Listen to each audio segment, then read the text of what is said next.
Hello, sir. How's it going?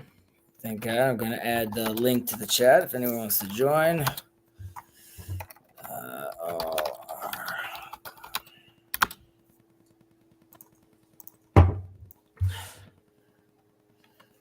Thank God I'm doing well.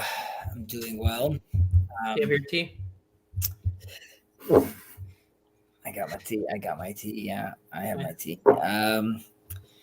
My partner was called into Miluim, into the reserves. So, and why is it not? I just see this message from Randos United. An error occurred on YouTube. This is unusual. Okay, so hopefully it'll work out. So that's been a little challenging, and it's sort of touch and go. They're like they haven't told him how long he's going to be in for. Yeah. So we're still sort of seeing how that works out. And but aside, that's been okay. Hanukkah's here, as I'm sure you know, as we've been celebrating. So that's nice. Different vibe in the air, so to speak. Yeah. So the festival is here. Usually, my wife and I have we've done for many years a very big party, I guess, at our house. But last year we didn't have one, and we said this year was going to be our last year in Jerusalem. We're going to throw a real banger. But the war happened, and we sort of didn't, we didn't feel like we wanted to. I don't know. Maybe we made a mistake, but it was more chill this year. Yeah. Yeah, I'm sure it's it's different vibe from everybody, so it's tough to kind of assess what would be the right thing to do. Yeah, exactly. It's a strange vibe over here. Like I was shopping today in Tel Aviv, and then there was a siren went on. Yeah, but I'm shopping for tiles. A siren's going on. It's all a weird. It's a weird thing, but thank God it's working out. Yeah. All right. Shall we dive in? Let's do it. Yeah. Let's see. I think we didn't. I don't think we did this one. I don't think we did it. Yeah. So our last one was 9, Rabbi Yonatan. Right. We were talking about learning Torah from like a poor position. We spoke about how does that mean monetarily poor, spiritually poor, intellectually poor, and we gave different examples of what that means. We spoke about how sofo, it ends up enduring. We spoke about that concept as well. And we also exactly. And then we also spoke about how it's very important to recognize that even we talked about the different perspective of the poor person and the rich person, and the poor person doesn't have time sort of to deal with the nitty gritty, but more deals with the more spiritual concept ideas, and how the rich person has more time to deal with the nitty gritty. But if he doesn't focus on the spiritual things, when hard things come, he won't know how to deal with it. And that's why you have to take into consideration that even when you're wealthy and you sort of want to rest on your laurels, that's really the time to be focusing more and working on to make sure you are giving yourself a robust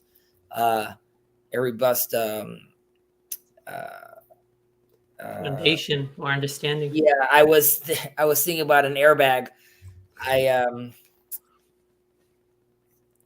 I get into a lot of these situations. I was one of them today, where there's like people drowned or choke or car accidents, and I'm always there. So today was another move where there was like this very intense car accident in the highway.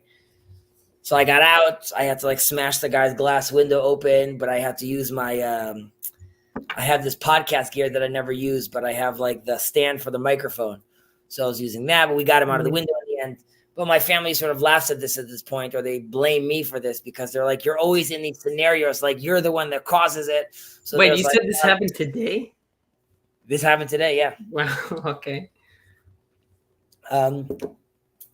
I have again. There's a lot of stories. Little kids falling in ponds. People like they had to do like I had to resuscitate someone. It's intense, but yeah, I don't know. It's to a point where like as I saw it happening, I was like, not again. Like, and I also feel bad because like I'm not in the accident, right? So like I'm like, all right. So, anyways, I was gonna say that just thinking of the concept of an airbag just made me think about that. But you want to basically safeguard yourself. Okay, so let's get cracking with. So now we're moving on to 10. Yep. Okay. Rabbi Meir Omer, הווי ממעץ בעסק ועסוק בתורה, והווי שפל רוח בפני כל אדם, ואם ביטלת מן התורה, יש לך בטלים הרבה כנגדך, ואם עמלת בתורה הרבה, יש שכר הרבה ליתן לך.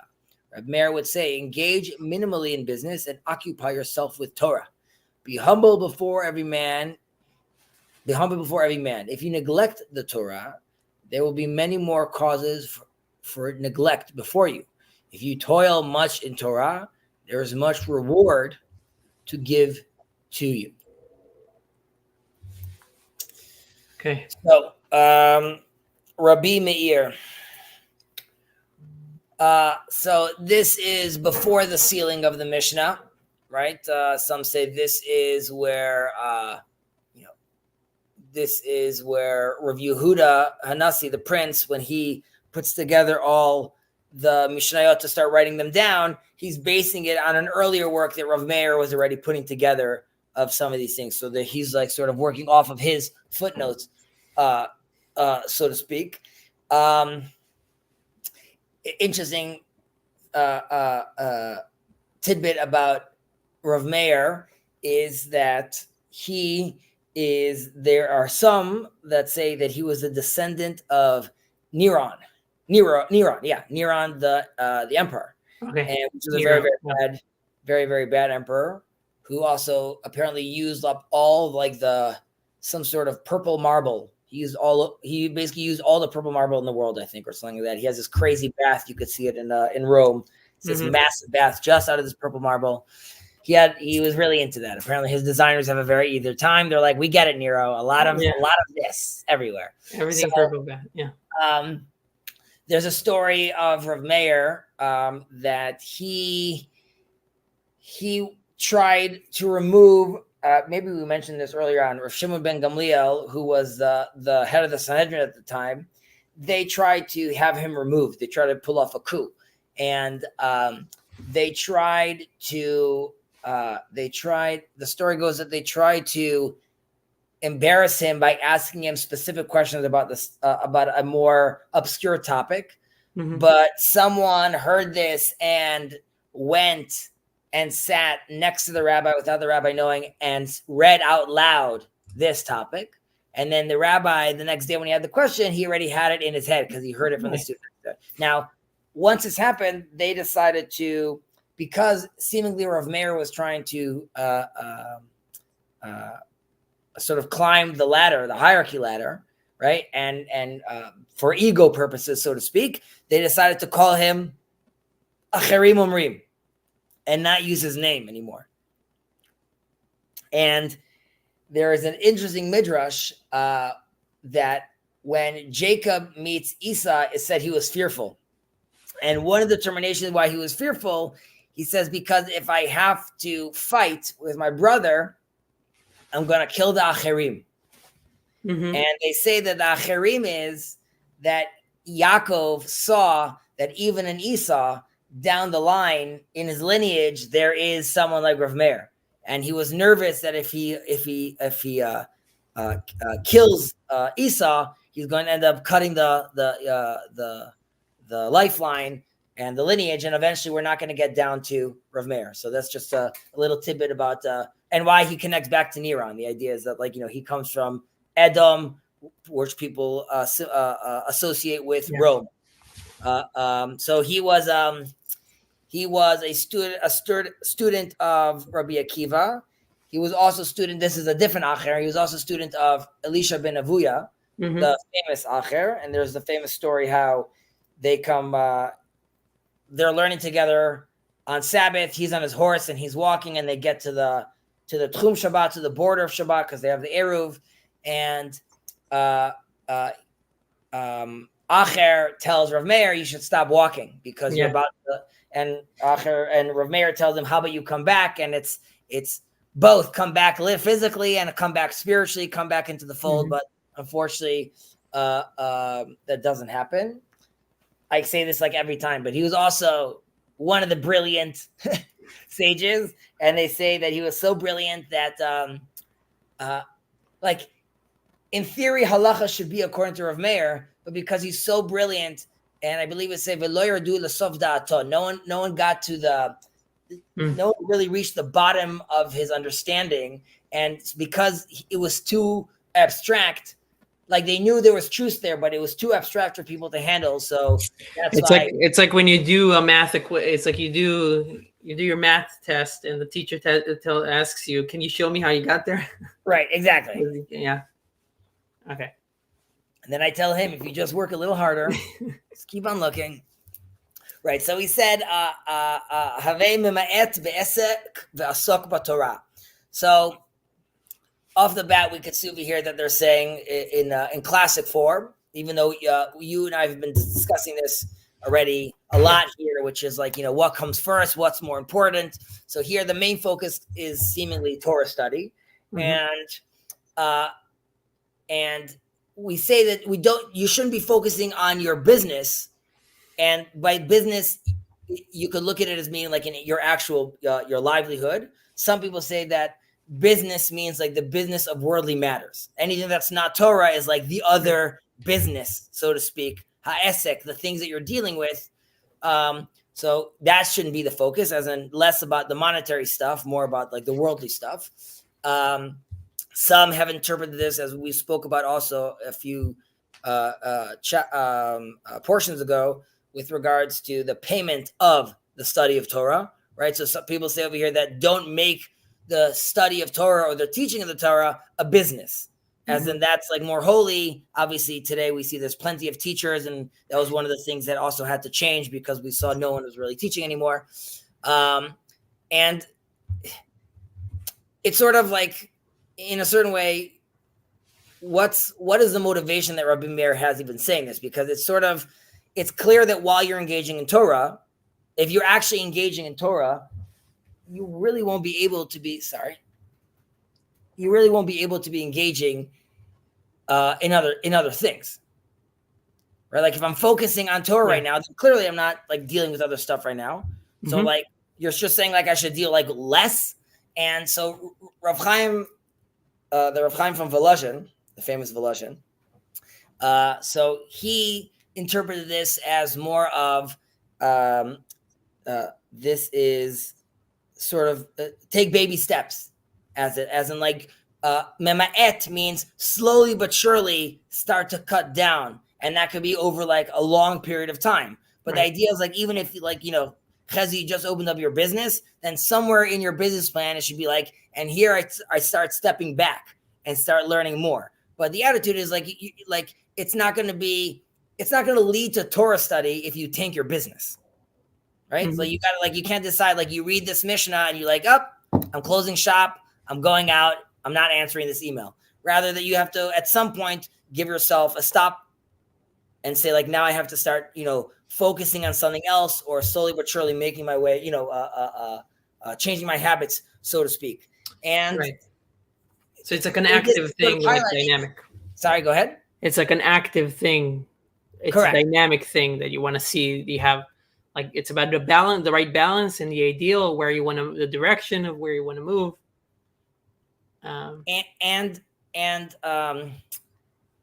It also stresses the idea that the Torah is also basing this on the people's capability, right? So it could be that some people need to greatly reduce their like business, and it could be for others it's just slightly, right? And it sort of depends like where they are and like how they make that balance. So I think those are things that also need to be taken into consideration, and definitely just to make it like a little more relevant today, like when we live in a world where, so my nephew has left the yeshiva system right now. because he's going to be joining the army. And he wasn't going to. He was looking to do not the Hesder where you also do army, but really just do learning for many years.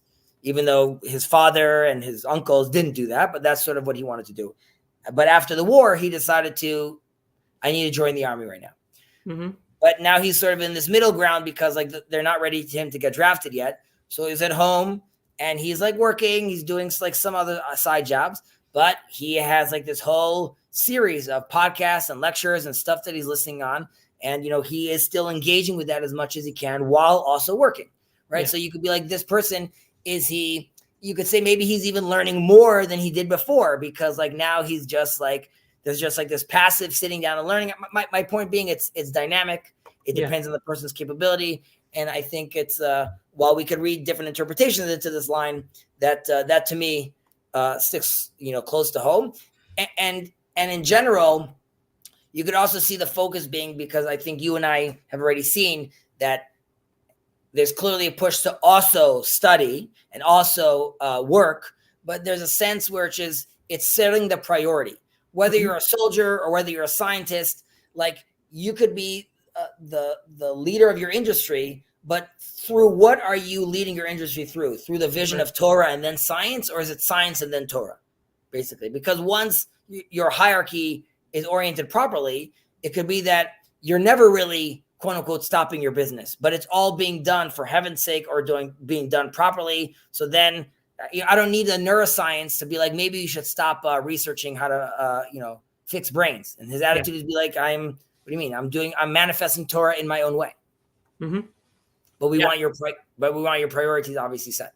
Right. I have a question, actually, just something that came up in a previous parasha with Abraham, I think it's Abraham. It's either Abraham or Jacob, but that he calls there is, with one of the disagreements, the conflict with Philistines, with Avimelech, I think, where he calls one well or one area Esek, and it's about, and they translate it as like strife.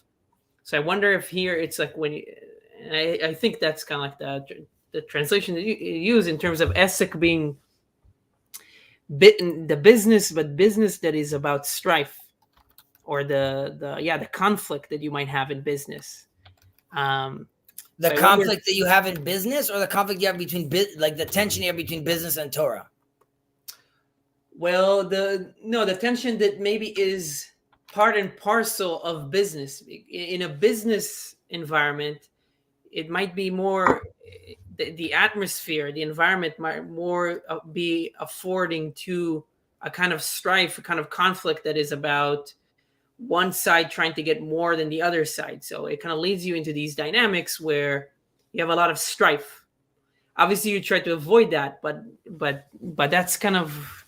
I hear what you're saying there. So the translation would be engage minimally in strife and occupy yourself with Torah, in the sense, which would be like in Torah. While we could just expanding on what you're saying, in Torah, where seemingly you have these disagreements, right? They're not considered strife because they're ultimately like building off each other and are all in the name of La'asok b'Torah.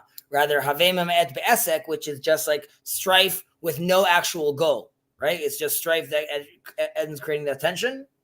Yeah, strife in terms of, I was actually just talking to this about somebody. It's strife. I was actually saying like Vervek, in one of the conversations that he had with Jordan Peterson, they were talking about like the distinction between Philo-Nikia and Philo-Sophia, or Sophia. Something like that. Right. So Philo-Sophia being something that is more like the dialogos or the machloket l'shem shamayim, like you're doing something for a higher purpose, versus trying to really win an argument or win, which is Philo-Nikia. Yeah.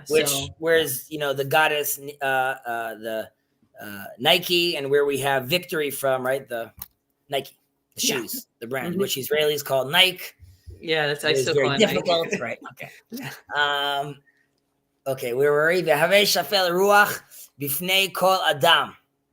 Right, so we're talking about humbling yourself. This is something we spoke about many times. So we spoke about versions where there's Some sages see that there should be zero ego. Some sages say that there should be like a certain level of ego. Here is clearly the opinion of zero ego, right? So you always have to make sure that you are, and this relates back to, if you're in this mode, then you'll recognize how every person have his moment. And if you're in this mode, you'll recognize how, when we spoke about how you shouldn't be disrespectful to sort of quote unquote the lowly people.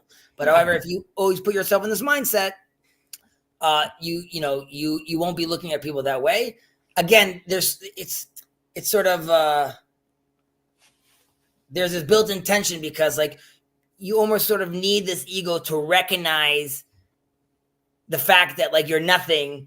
Like it's like this game you have to be playing. At some point, you move from, let's say, I guess, mitoch shelo lishma ba lishma, right? It requires for you to tell yourself that you're nothing, but you're someone telling yourself you're nothing. So it really you need to get to this point where you really don't see yourself that way. And I guess that happens as long as you're being serious about that sort of mindset. At some point, you might actually feel that way. Right.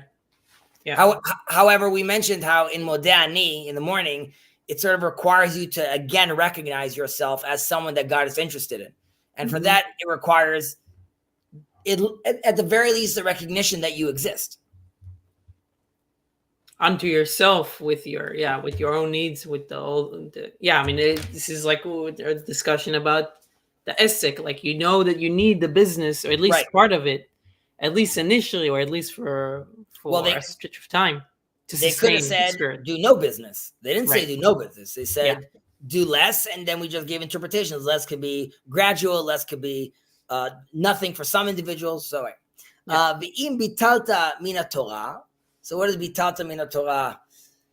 V'im bitalta mina Torah, yesh lecha betalim harbe kenegdecha. So there's concepts of what does bitul Torah mean. So A would be, we don't have to go as extreme. Well, it doesn't mean that you necessarily negate the Torah. Rather, it's considered a negation if you are prioritizing things on top of it, right? So the second you're putting it sort of at second best, it's almost as if like you're pushing it to the last thing, because it can't. It's too important to be seen as something else but the ideal. Yeah, and in a certain sense, just like. Also something interesting over here, which is today we have to deal with the fact that it is very difficult for people to constantly engage in Torah. However, King David famously would teach the secrets of the Torah to the, what's the word in Hebrew? To the avaryanim, to the transgressors of Israel, so to speak. And we could also see that like in our era, like where we see like there's sort of like a need for like an immediate remedy, where like I think we could have additional approaches of how the Torah study should happen, basically. So in a sense, I think here they're talking about a certain level of like, if you're not engaging with Torah study all the time, or you're not engaging with Torah study, you could imagine to yourself the model of like the yeshiva boy learning all day. I would argue that while that is important, and that is another model or an approach, there could also be approaches which are go online and learn Tanya with someone. And because there also is place you could be engaging with them. Right. Depending on where you are. Right. So the point with that is just to avoid the concept of the Bittul Torah. We're like in a new world today. And generally speaking, like I said, it doesn't seem so far from you because you think this is the only model. Is that what you mean? Correct. I mean, the today Torah study, basically, like for scholars, it mainly involves Talmud.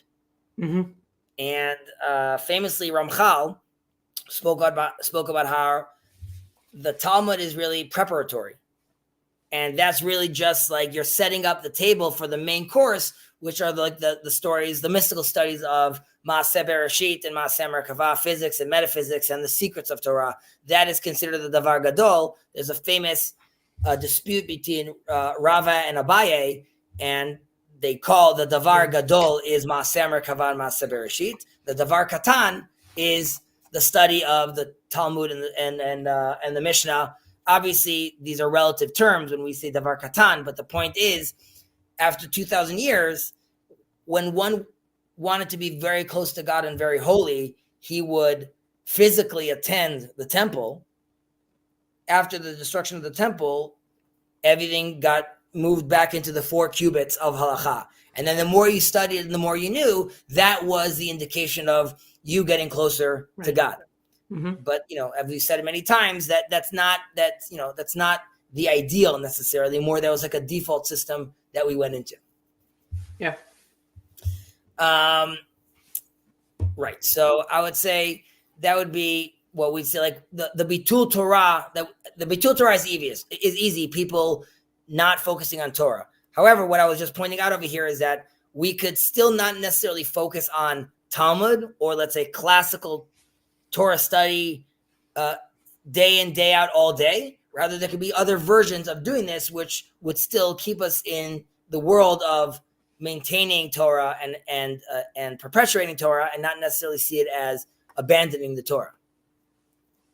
Yeah, I mean, I think it really depends, because you say like because from the perspective here and the perspective that you're saying, the main thing is Talmud, to learn the Talmud.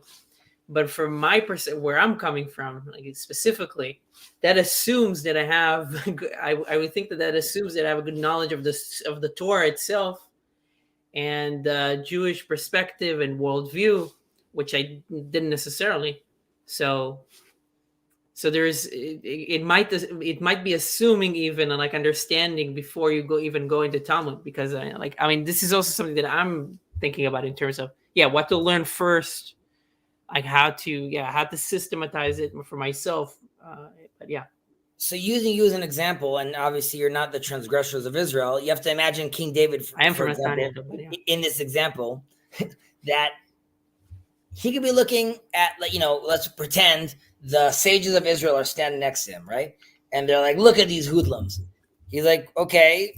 I mean, this is like today it's a cliche, but what was that movie called? Dangerous Minds, where they have that famous song, Gangster's Paradise. I think, I don't remember the name of the name. But every movie where a teacher goes to the projects to help the kids, and she's gonna rap, and you can be like, "What are you gonna do?" So, so King David was saying, like, you guys are staying over here about like why they don't know anything in like the tractate of Yavamot. I'm gonna go right now and engage with them with the deep depth of sweet honey Torah, and explain to them how some beautiful sequence of words connects to like the essence of the Torah, and I'm going to engage with them that way. Yeah. So similar to you right now, right? We could come and be like, or I'll take another example, the famous person that came to Hillel and said, like, I want to learn the whole Torah, right? And he says, like, Derech Eretz Kadmal Torah. So like, it's ultimately we're moving back to trying to create a better place, create a connection between us and our Maker, know him, and know him by seeing him in the world and acting as such. So there's a way where there's a place where you want to be engaging more. However, we're fortunate enough today where you can, quote unquote, dive into the deep end. Yeah. And potentially that's what's necessary, because you could come and say, Chezi, doing this right now is a lot more engaging for me than studying this argument in the Gemara, or breaking my teeth on an Aramaic language, which, happens to be in Aramaic because they're in Babylon. And if they were in China, it would have been a different language. So like, I'm trying to get to the Torah right now. Yeah. And hence, on a very practical level, I have a very hard time when these kids come to Israel for the first time, when they finish high school, to study in Israel for a year or two. And the first half of a year is breaking their teeth on a foreign language.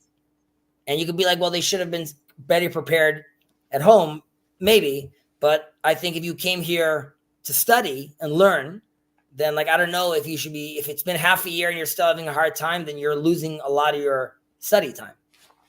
Right, because it's also momentum. It's like we want to gain the momentum of being able to capture something and get an appetite for it and continue with it. Yeah. We have a line here from Upcycle Club, which tells us, Chapter 4, Mishnah 1, Ezehu Chacham Halomed Mikol Adam.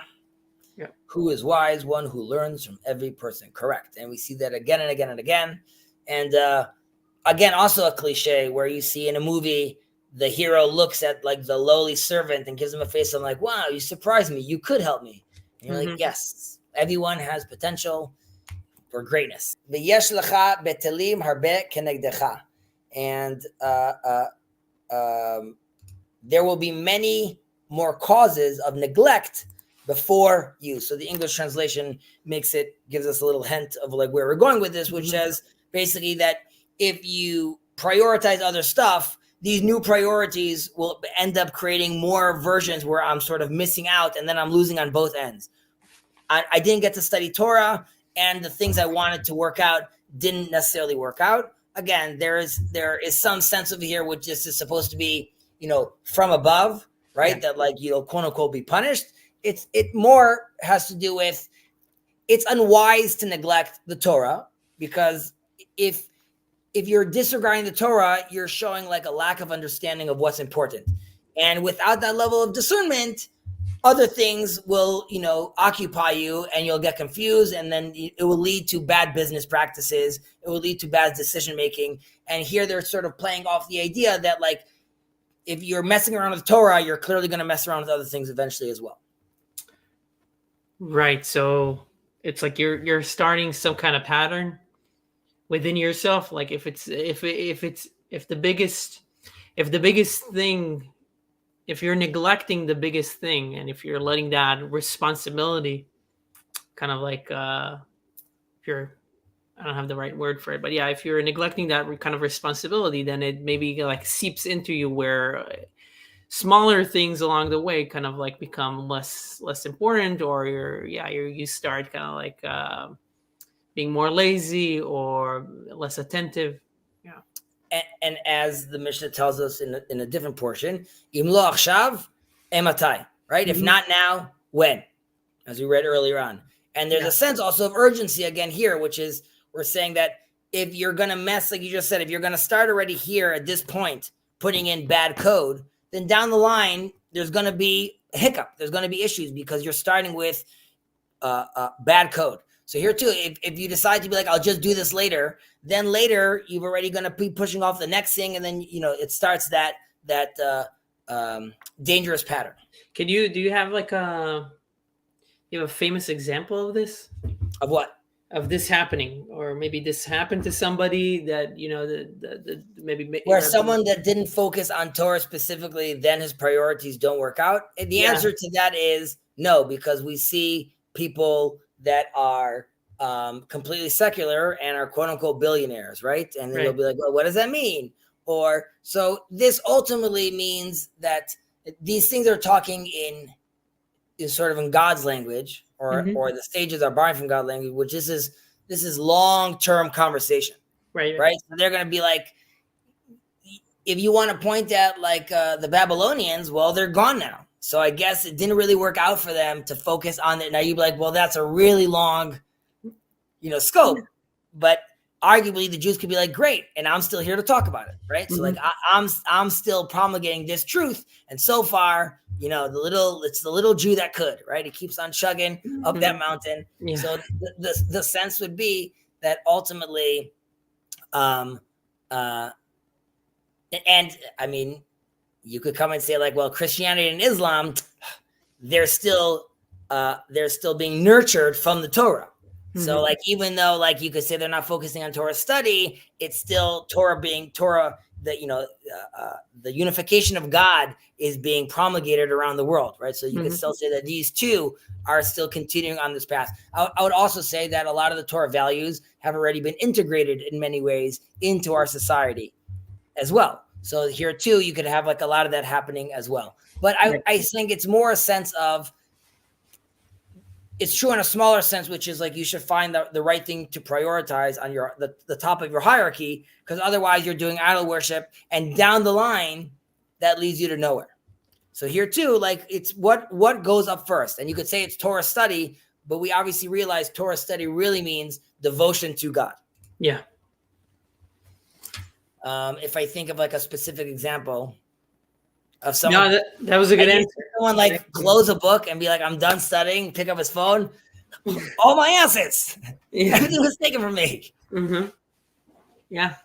All his patents get stolen at that moment. Now, on the flip side, Lumiel, right? I mean, that's, well, maybe not, but isn't there two characters? There's Shlumiel and the one that doesn't have luck. I remember Shlumiel. That's like Shlumiel is someone that's sort of like a ragtag or clumsy. Yeah, I don't know. Maybe, I can't remember exactly what the other one. And now on the flip side, they have Ve'im amarta b'Torah yesh lo sachar harbe liten lecha. So, in classic Chazal form, right? If you focus on the Torah, you're going to gain much wealth, and we can look at that again as the flip side, as God will reward you. Or if you prioritize properly, then you'll be able to engage in more things more seriously. And if you engage more seriously, you'll be able to grow and expand. So again, this is also promises that we're giving. Hopefully the individual in a certain sense believes that this change could happen now, but the sense is also for future generations that this is a proper pattern this is proper code to push forward, to promulgate. And there's also a sense of, here they use the word amel, and in Hebrew it's toil, right? Which I would just say that there's a difference between studying and toiling in Torah. So and you could say that this is also the person that gets this big reward is someone that really puts in the toiling work. It's more than just like the study. It's also physical. It's the real necessary commitment to deep Torah study, and that is for people that are trying to truly excel in the study of Torah. Isn't there a Mishnah soon? I don't know how soon, but like with the ant, and they use melah, the word as well. Be as, you mean amel or nemelah? No, like be as toiling as the ant, or be as like. I'm thinking about making your ear kafarkeset, but I'm not remembering right now one of an nemelah, of an ant. Yeah, maybe I need to. But it could be that there is one. I'm just not remembering right now. Yeah, I can look it up. But yeah. Okay. Next Mishnah, I think. Yes. Let me get to that. You want to give it a go? Yep. You just make sure that you can see this. Rabbi Eliezer ben Yaakov, yeah. Yeah, okay. Rabbi Eliezer ben Yaakov אומר, העושה מצווה אחת, קונה לו פרקליט אחד, והעובר עבירה אחת, קונה לו קטגור אחד. תשובה ומעשים טובים כתריס בפני הפורענות. Should we do that? And then we'll go into Rabbi Yochanan? Yeah, do you want to just read that part in English? Yep. Rabbi Eliezer, the son of Yaakov, would say, he who fulfills one mitzvah acquires for himself one angel, advocate. He who commits one transgression acquires against himself one angel, accuser. Repentance, and good deeds are as a shield against retribution. Okay, so Rabbi Eliezer, son of Yaakov, he's also a student of Rabbi Akiva. Well, there's two Rabbi Eliezers, one that's during the first temple period, and one that's after. So if I'm saying it's the student of Rabbi Akiva, I'm saying it's the other one. But it's and it makes sense because we're talking about in connection of students of Rabbi Akiva. So like we're at that period, but in theory, it could be the other one. I don't have any great stories off the top of my head. No great stories about Rabbi Eliezer? Okay. Well, the one that was during the temple talks about, what he remembers during the temple. But The other one, I don't know. Maybe he had great shoes. I don't know. Yeah, man. I don't know what he's known for. So,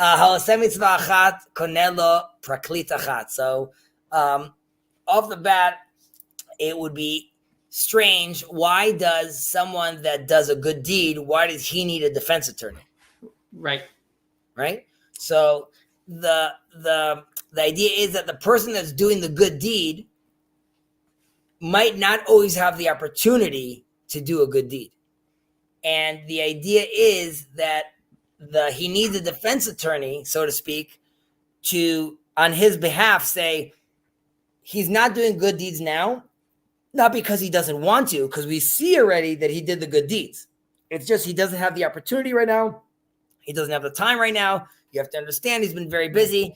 But the way you could sort of build this this defense attorney, right, or empower the defense attorney, is you have to do good deeds from your own accord. And that starts building that sense where, like, okay, we know he's not doing it right now, but clearly that is his intention. Yeah. Right. And this, I'm sure you guys spoke about this in Tanya as well. This aligns with like the Talmudic and clearly the Kabbalistic understanding that our actions create like spiritual realities. Right. Mm-hmm. So if I know I'm doing this good deed, so here we're calling it a defense attorney, but the idea is you're creating a spiritual reality that could in a certain way, in a certain sense, be at your defense. Yeah. And like, sort of create a picture of the world where it's saying like, no, this person is actually trying. And you could say those realities then work together with you. And this relates to what we said earlier about what if I negate the Torah? So again, I'm creating these realities which could be beneficial to me or could be very detrimental to me. And we talk about, someone that is focusing on being even pessimistic. You could say that kind of mindset is already, you're creating this pessimistic reality, which then makes it very difficult for you to get out of bed, move, do, right? So when they tell people to go touch grass, so to speak, the idea is to get out there and actually be part of the world, because if you just stay within your little world in your head, that could be obviously very detrimental to you. So I don't know if again, that's not a live example, but that's just like another idea of like what we were talking about earlier. Yeah. And there is also, this kind of language kind of gives you an idea maybe of how one, by doing one mitzvah where you acquire yourself an angel, an advocate, it's this thing that can compound even beyond yourself, where it creates a new reality in the world where it advocates not just for yourself, it advocates for other people. So obviously when you do something, especially if you do it with other people or to other people, then you kind of like, it can be contagious, or for better or for worse. There's the famous movie Pay It Forward, right? Yep. So that's the whole idea. And that movie sort of starts with like this rainy, if I believe, like it's like this rainy scene. There's a car accident and some guy goes to some other person and says like, just take my car and drive home. He's like, who are you? It doesn't matter. And the idea was like that person stuck in the side of the road just benefited from something that started like 2 years ago, right? It's part of like, that sending out that sort of spiritual reality into the world and having it, like you literally said, affect. And if let's say Jordan Peterson talks about, LGBTQ being like a social contagion, right? So there's like a positive version of that as well. Yeah. So the flip of what we just said, right? If you do a bad deed, it's obvious why you have this accusing angel. And the attitude is because he's pointing out saying, see, like when he did have the opportunity, he did the bad thing, and you're sending out this negative energy, which is not that like I'm trying, but it's not working out. Rather is that like I'm purposely not attempting, not trying. And this is sort of my new mode of being. So hence you get, like you just said, it compounds and it becomes very problematic. And then you have seemingly the world working against you, right? When someone says like, why is the whole world against me? You could assume say he's sending out those energies, and those energies are what the sages here are what categorizing as this accusing angel, right? That's what that sense is. Like the world is closing on me. The world is against me. That feels very accusatory. Right, and it's like it's also kind of like a trial where, like it's like a heavenly trial where you might have one prosecutor and one advocate, Defense attorney. the defense attorney, the advocate. So you're seeing they're fighting on both sides. One is trying to reduce the divine justice or to change it, and one is trying to advocate for it, right? So, well, one is asking is din, for justice, yeah. and one is asking for there to be chesed, Mm-hmm. and recognize that really, even though it's seemingly he's doing something bad, the intention is good. The other one is saying, clearly it's bad, so be just and punish him because he did something bad. Yeah. Not that the other one's asking for something evil, rather the other one wants, like, that left hand of God. He wants it. He wants that justice struck, right? At some point you need to make a decision. You got to cut the cord.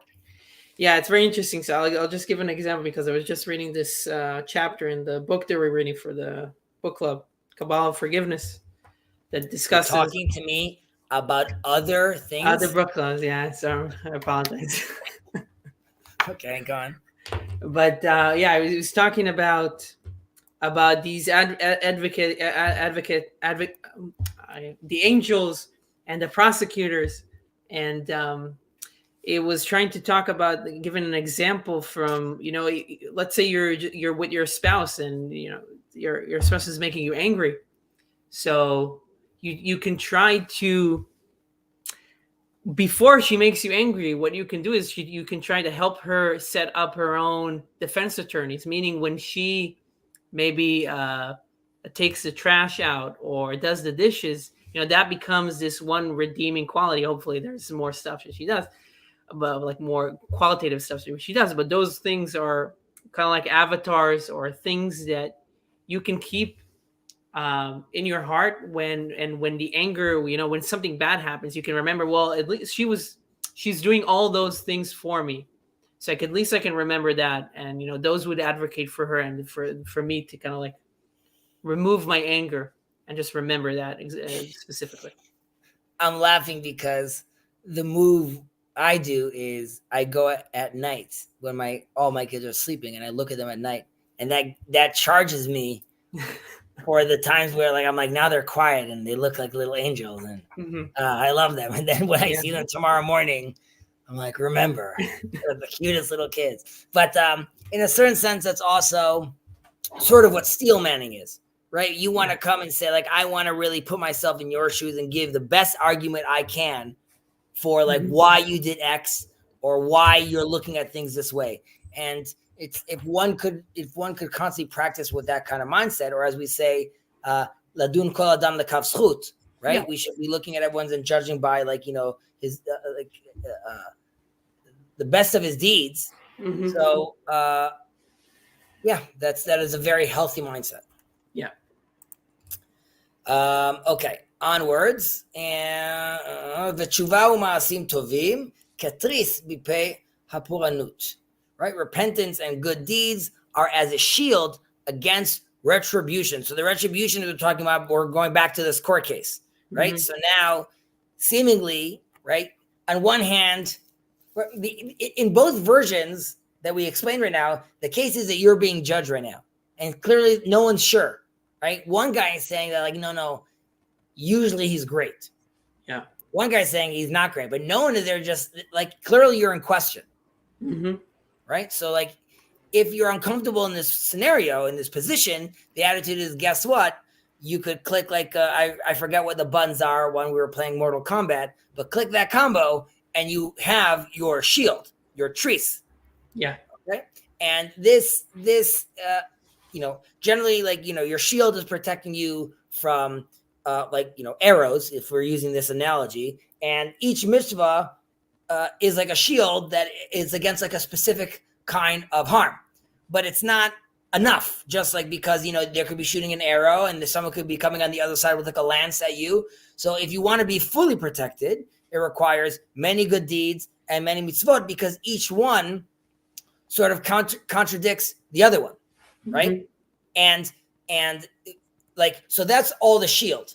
But to really fight back, you need your sword. And in this case, it would be what we went back earlier, like the Torah study, right? So if you want to work on like repentance and shape your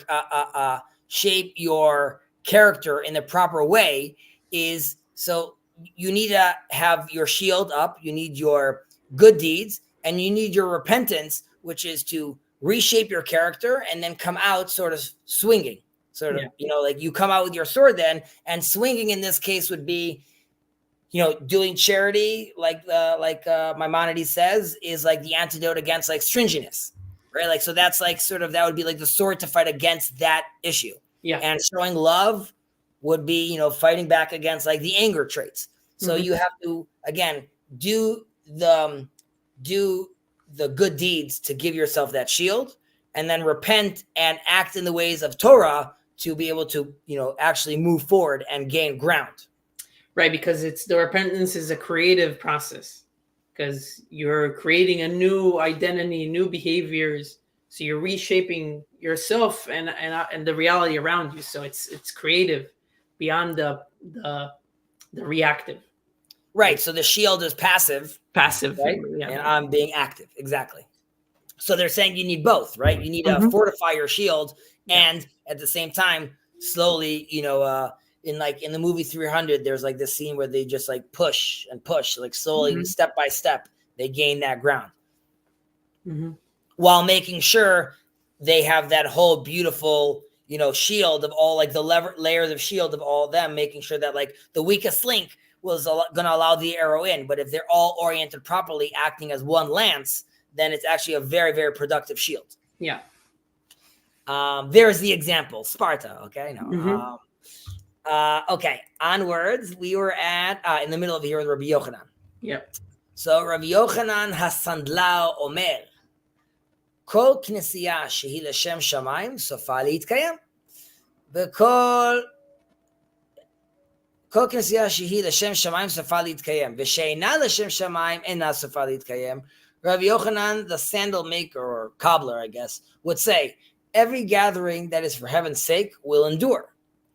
That is not for heaven's sake will not endure, right? So we've seen a lot of these switches. So Yochanan, the sandal maker, for the opinions that say that rabbis work, he was a sandal maker. Yeah. For the opinions that say that rabbis don't work, his name is Sandlar, and this is a short name for Yochanan from Alexandria. Alexandrar, that's where they say the name comes from. The name Alexander made it into Jewish homes. There's a famous story in the Talmud with this interaction of the high priest and Alexander. This predates the Hanukkah story. This is like where the Hellenist letters, so to speak, make their way inside and start intertwining with the Hebrew letters.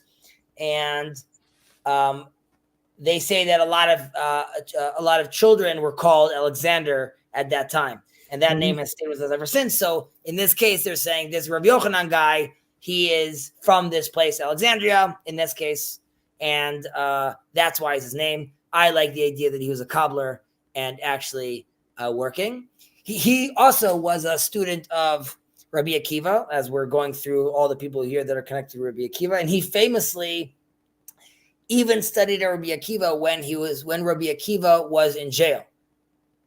Rabbi Akiva was teaching Torah publicly, which was forbade. He gets into jail. Eventually, he gets killed, like we spoke about in the famous one of the 10 martyrs. But his student Rabbi Yochanan would come listen to him in being very clandestine and coming at night and learning Torah from him as well. Yeah. So we're talking about over here of these gatherings for heaven's sake. So again, generally they're telling us that, congregating or gathering for holy things will obviously last, so will endure. One of the most famous gathering would be Mount Sinai, right? So that would be like the most holy gathering of everyone together. And in the Torah, initially, groups are called mishpachot, family. And later on, we start calling them goyim, which people think is a bad word, but goyim is a nation. Even Israel is called a goy gadol.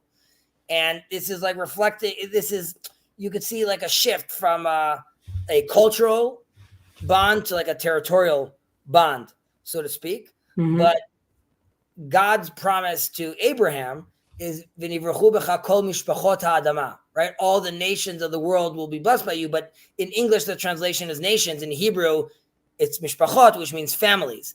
Yeah. And the attitude is that this is sort of, again, and this has to do with the gatherings, where we're asking to do like this national idea that is sort of aimed more on cultural familial bonds and less on territorial bonds. Right. So while there's a lot of talk about Israel right now and like West Bank, where we're going to be, it's unfortunate that we have to be playing with it on that level, because really, we're trying to have a conversation, which is, it's not about where the border is. Mm-hmm. It's more about us understanding that we're all one, we're all family, we all should be oriented together. We want to go back to the conversation of families, of those familial congregations together, right, and not necessarily territorial or geographical congregations. Mm-hmm.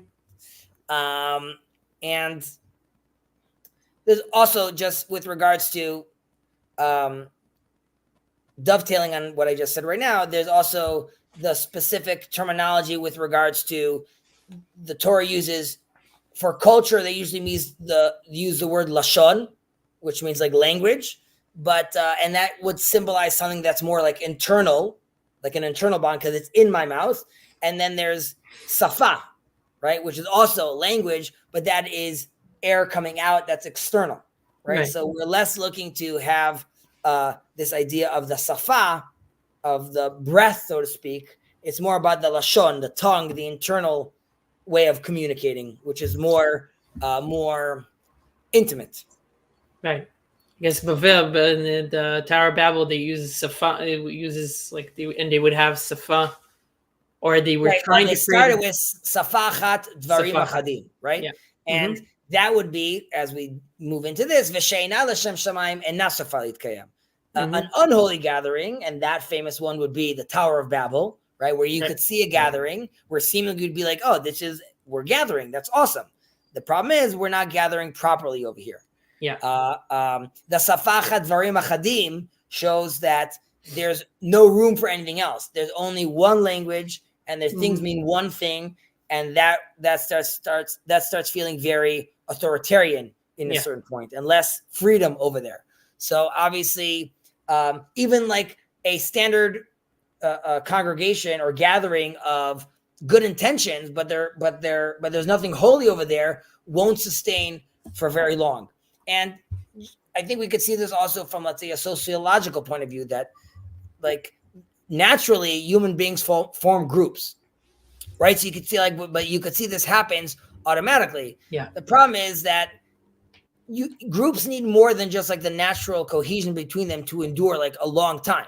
You have to start aligning your values, and generally speaking, you want to have like something on top over there, which is orienting to you, all of you guys, to be aligned. So that's why you need that orienting factor. And what we're claiming, obviously, over here, that should be God. And for many years, obviously, that's been some sort of power that you could see people gather around. And this is what we alluded to earlier. We're like, Chezi, where can you give me an example where like he didn't do a good job and it didn't work out? So that's sort of what they're using when they say the word safa, or endured, right? Which is like down the line, long term, it's not going to work. So you could say like, yeah, there's a business that's successful right now, or yes, Jeffrey Epstein has his island and they gather there all the time and it's all working out. But down the line, it's not going to endure because it's not oriented properly. Right. So yeah, so that's kind of, you mentioned this. This is what we talked about before in terms of if you remove any parts of the Torah, or you've disregarded, or you're flippant or inattentive, then you're not destined to. Then other things will become chaotic down the road, or things will start to fray.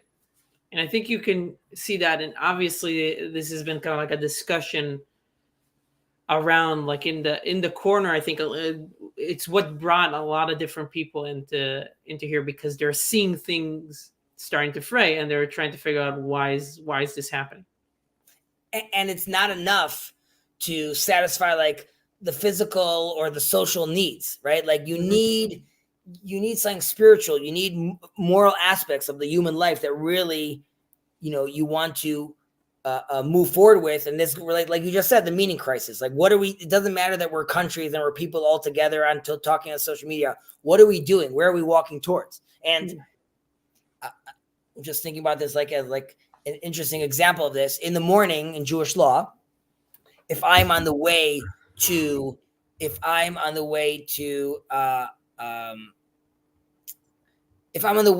go to prayer, and I don't like the Torah says, not the Torah says, the halacha says, the rabbis say, don't seek out someone to say good morning to before you go to prayer, right? Like don't say, I think they use the word safra tava, which in Aramaic means good morning. But the idea is that like the social, like valuing the social interaction over the spiritual relationship is not the proper hierarchy. However, the same halacha also says if you're on the way to synagogue and you see another friend of yours that's also going to synagogue, you could say hi to him. You could engage with him. We're not saying you should be a jerk, but the attitude is in today's day and age, if you wake up in the morning and the first thing you're checking is your social media, then it's a problem. Yeah. Like that connection should not be the priority. And I'm sure there's many people that wake up and the first thing they do is their LinkedIn and they check their things. Or, I mean, I wake up in the morning and while I pray and I focus, I'm looking at my emails, right? If I got something in, and that is something that we need to learn how to, and it's, I would say it's less about, in our case, people say like, I put my phone, I only touch it an hour after I wake up. And there's a lot for that, which is like, it's too much noise in my head. I don't want to be focusing on that. That's true. We're stressing a different point, which is, it could be that it's a very important message that's coming in, but you didn't even pray yet. So, I think that example makes sense. Yes. Yeah. All right. Number 12. Yeah, I think we could still do number 12. Rabbi Elazar ben Shamua Omer. כבוד תלמידך חביב עליך כשלך, I remember this, וכבוד חבריך כמורה רבך, ומורה רבך כמורה שמיים. Rabbi Eliezer, the son of Shamuel, would say, the dignity of your student should be as precious to you as your own, the dignity of your colleague as your awe of your master, and the awe of your master as the awe of heaven. So what are they telling us over here? Rabbi Eliezer ben Shamua, also not a very famous rabbi, famous saying, but not a famous rabbi. Also hanging out with Rabbi Akiva and his boys during that period. So what is he telling us over here? Because seemingly it's not such a clear Mishnah, because off the bat, students aren't friends. I mean, students are not necessarily friends. If we're categorizing that way, it doesn't mean that a student can also be a friend, but like students are not your friends and rabbis aren't your masters, and the rabbi isn't like heaven. On the other hand, we see that they're playing again over here, which there is a certain aspect where a student is like a friend, and there is a place where you could see the rabbi is sort of like a teacher. So we could see that we could decide to look at it just as harsh categories, or we could start digging a little deeper and see that they're asking us to look at all these people in some way, at some point on even footing.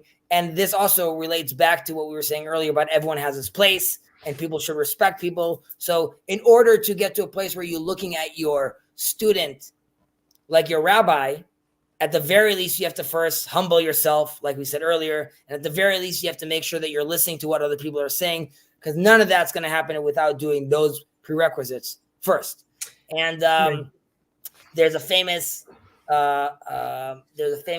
line that Rabbi Chanina says, not over here, but it says, Mikol melamdai hiskalti. Right. So he says that I learned a lot from my teachers and I learned a lot from my colleagues, but the most I learned was from my students. And in a certain sense, you could say like the students are the teacher's teacher, right? We mentioned this also, I think 2 weeks ago, they're bringing out from their teacher his real truth, his real essence in a certain way. Right. And we can bring in what Upcycle Club said before about about the Mishnah, who is wise, what he mentioned in the comments. Person. Yeah. And like through the student, it allows the teacher to continue on his wisdom. And because of that, because the student allows you to promulgate your wisdom and sort of an extension of you, that's another reason why you have to show him respect. So it's not telling you necessarily, yes, in a certain sense where you're also learning from him, but it's also important that you're seeing them in a respectful frame, because that will allow you then to really push this Torah study on, right? And there's a sense where even the wisdom of the Torah, it's also telling us, the reader, recognize that the Torah is not the wisdom of the teachers. Rather, that's the wisdom from God that he gave us like sort of in Sinai. And in that sense, it's more like, the sages are a pregnant woman, right, that have the Torah with them. And we, the students, are the midwife, right? And we require this relationship where I could extract the Torah out of you and I could actualize what you're teaching me. Right. But that requires, again, this respect, reciprocation for that to happen well, right? I need to know that you're about to give me this gift called the baby or the Torah, and you need to realize that you trust me enough to understand what I'm doing and actually deliver this baby and actually bring it in to this earth. Right, because like we mentioned a while ago, like the things that obviously the teacher has a responsibility in producing or sharing information in the right way or in the way that the student can perceive it in the right way. But you also acknowledge that the student has a responsibility, like you said, to actualize it, to make something of it in the world. It's interesting that he talks about different dynamics here about like, you see somebody as yourself, right? Or as respectful, the kavod, the dignity as yourself. And then seeing somebody, and then the dynamic of giving somebody more respect than you might, than their title, or you might think they should have, like just elevating that even more so.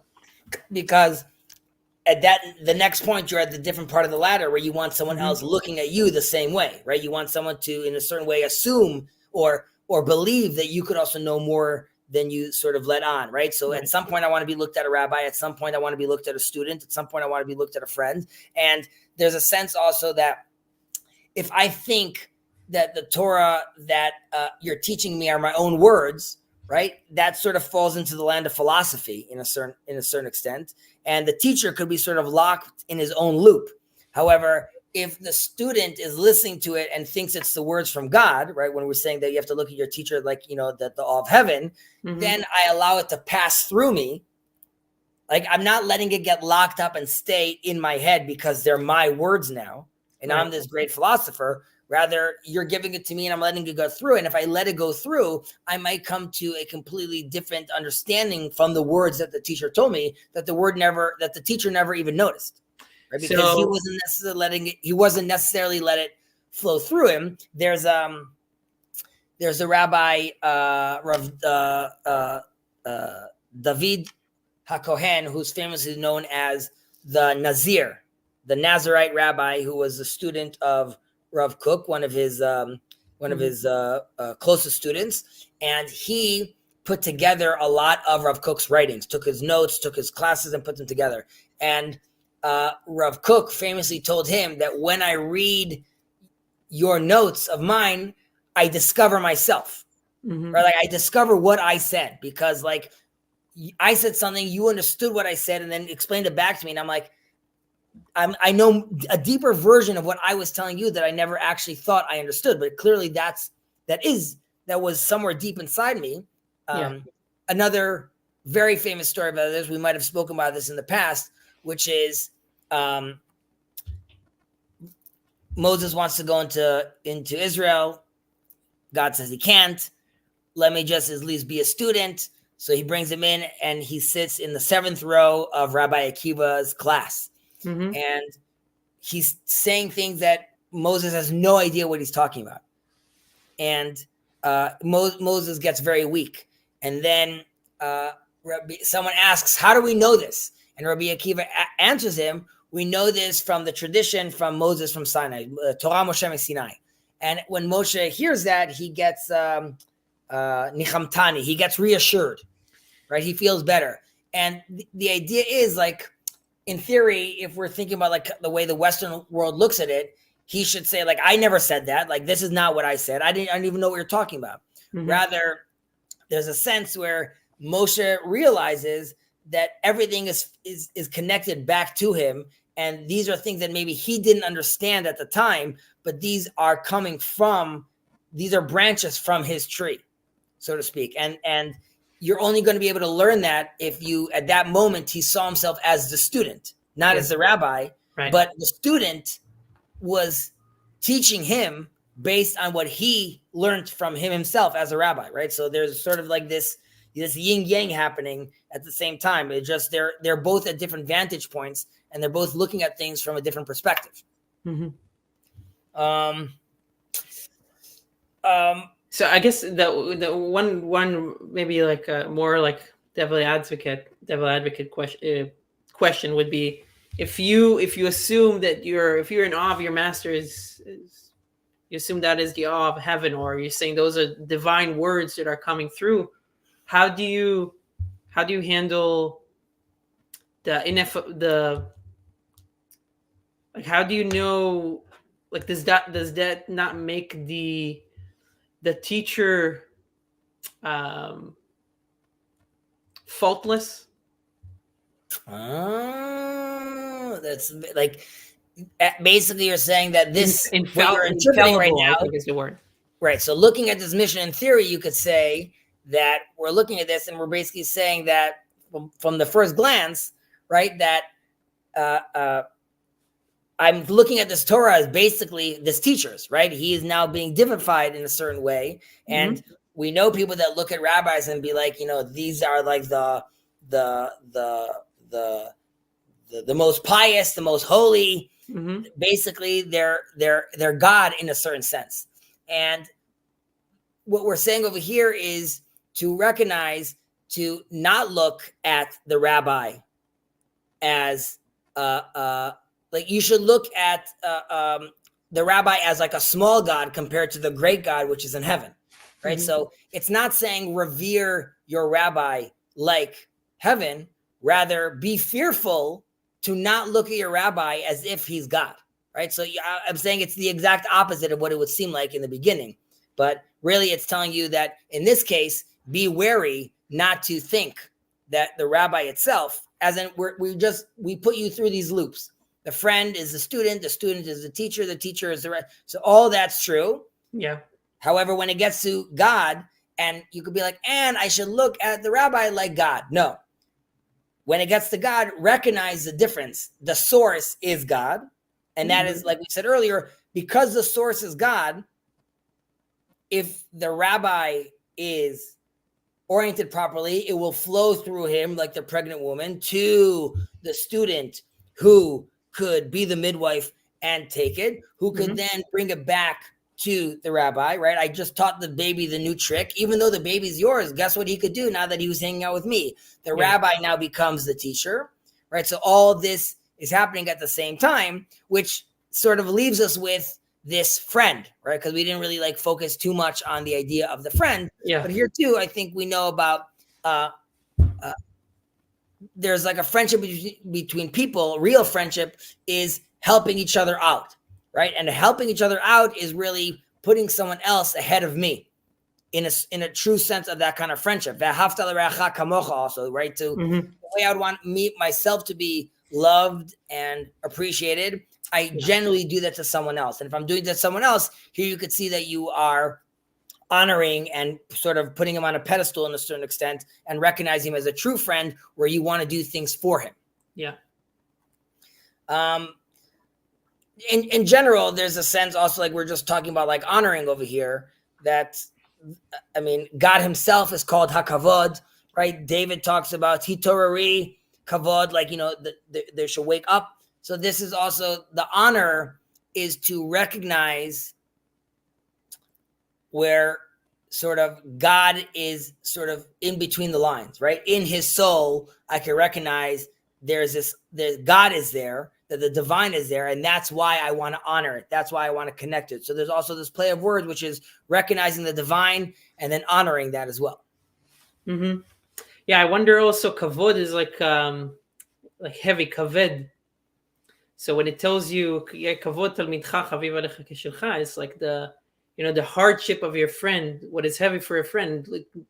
It's like with the donkey. It's like you want to see the toils of your friend as your own. So you want to help out and be there for them. For sure. And it's more than just, it's more of like an intrinsic value, right? That's like built inside, and it's like beyond the point that's just like revealed that you could just see. There's something inside that's telling you to again, and that's why it sort of relates back to the soul, right? You're not seeing it, but it's something that is still present nonetheless. Okay, I think we'll stop there. Is that all right? Yeah, sounds good. Okay, and let's see, as far as these comments, Upcycle gave us another comment over here, which is, there might be a wordplay in the similarity between Yirat Harav and Yirat Shamayim, emphasizing the connection between the two forms of reverence. So like exactly like we just said, which is there is a difference over there, which is Yirat Harav is not Yirat Shamayim, which seemingly you could have thought, oh, I should be seeing the sage as I should be seeing the sage as God.